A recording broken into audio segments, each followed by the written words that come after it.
आम आदमी पार्टी के राष्ट्रीय संयोजक अरविंद केजरीवाल ने गुजरात में प्रेस वार्ता के दौरान E20 पेट्रोल को लेकर केंद्र सरकार पर निशाना साधा। उन्होंने आरोप लगाया कि सरकार जनता पर बिना पर्याप्त तैयारी के E20 पेट्रोल थोप रही है, जिससे लोग परेशान हैं और वाहनों को नुकसान हो रहा है। केजरीवाल ने कहा कि गोवा में बड़ी संख्या में लोग निजी वाहनों का इस्तेमाल करते हैं, इसीलिए वहां इसका असर ज्यादा पड़ रहा है। आप सब लोगों को मेरा नमस्कार। मोदी सरकार ने पूरे देश में जबरदस्ती E20 लागू कर दिया है। पूरे देश की जनता इससे बहुत दुखी है। लोगों के टू व्हीलर्स में, मोटरसाइकिल में, स्कूटर में, कार में, SUV में, फोर व्हीलर्स में माइलेज बहुत ज़बरदस्त ड्रॉप हो गया। Almost 25 to 30% there has been a drop in mileage. और लोगों की गाड़ियां ख़राब हो रही हैं, इंजन ख़राब हो रहे हैं, इंजन सीज हो रहे हैं, फ्यूल सिस्टम ख़राब हो रहा है, जंग लग रहा है। इतना शोर होने के बावजूद भी मोदी सरकार जो है वो अड़ी हुई है, उसको वापस नहीं ले रही है।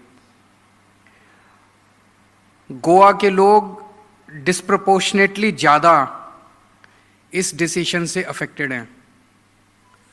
Nationally almost 7% households own a car, but in Goa almost 45% families own a car. In Goa almost 86% people own a two-wheeler. Obviously there's an overlap, कई घर ऐसे हैं जिसमें फोर व्हीलर भी है, टू व्हीलर भी है। लगभग 86% of families in Goa own a two-wheeler. सो आप ये समझ सकते हो कि लगभग 85 to 90% families in Goa are affected by this decision. उनकी माइलेज कम हो रही है, उनके आज नहीं तो कल, कल नहीं तो परसों जिनके इंजन खराब नहीं हुए, इंजन खराब होंगे ही होंगे। देश दुनिया भर में जिन जिन कंट्रीज ने E20 लागू किया, they gave themselves 10, 15, 20 years before this decision was implemented. Brazil is at the forefront. Brazil में अब E100 है, पूरा का पूरा इथेनॉल भी यूज़ होता है without any petrol. Flexi fuel vehicles हैं।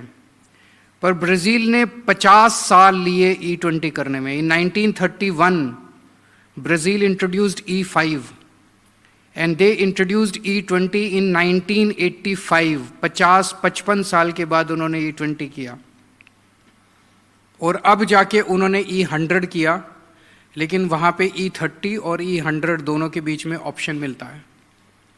बाकी most of the countries in the world, rest of the countries in the world जहाँ जहाँ इथेनॉल है, it's less than E10।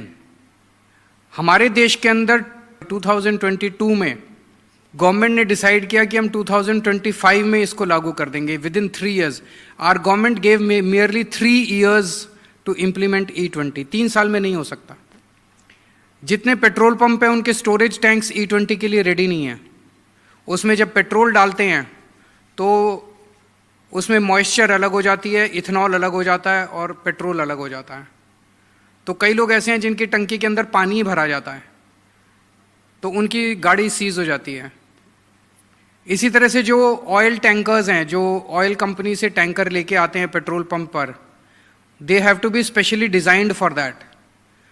The vehicles have to be specially designed for. वो कुछ नहीं किया, ना पेट्रोल पंप डिज़ाइन किए, ना पेट्रोल पंप चेंज किए, ना ऑयल टैंकर्स चेंज किए, ना व्हीकल चेंज किए। हमारे मोदी सरकार ने ज़बरदस्ती इसको लागू कर दिया, थोप दिया पूरे देश के अंदर। तो अगर ऐसा किया तो ऑब्वियसली आज ethanol is more expensive than petrol. Raw oil जो है वो 50 रुपए प्रति लीटर है और इथेनॉल 70 रुपए प्रति लीटर है। तो ethanol is more expensive than petrol. Ethanol is less energy, gives less calorific value, less mileage than petrol. Then why is Modi government imposing ethanol on the country? हमने इसके खिलाफ एक टाउन हॉल किया जिसमें लगभग 7 lakh people joined online. They were watching online. They joined online, participated online. This is perhaps the biggest online rally in the world. Guinness book में ना जाना चाहिए कि इतनी बड़ी political rally आज तक कभी नहीं हुई पूरी दुनिया में। 7 लाख people joined online. हमने इसके लिए पिटीशन डाली ऑनलाइन, 2 लाख लोगों ने पिटीशन साइन की, जिसको हम मोदी जी के यहाँ देने के लिए गए, लेकिन मोदी जी मिले नहीं हमसे। और अंत में मैं इसका एक समाधान देना चाहता हूँ। आम आदमी पार्टी को वोट दोगे, यहाँ पे आम आदमी पार्टी की सरकार बनाओगे, मैं आपको गारंटी देता हूँ 5 दिन के चुनाव के नतीजों के 5 दिन के अंदर E20 will be withdrawn across the country. So the solution lies in the hands of the people of Goa.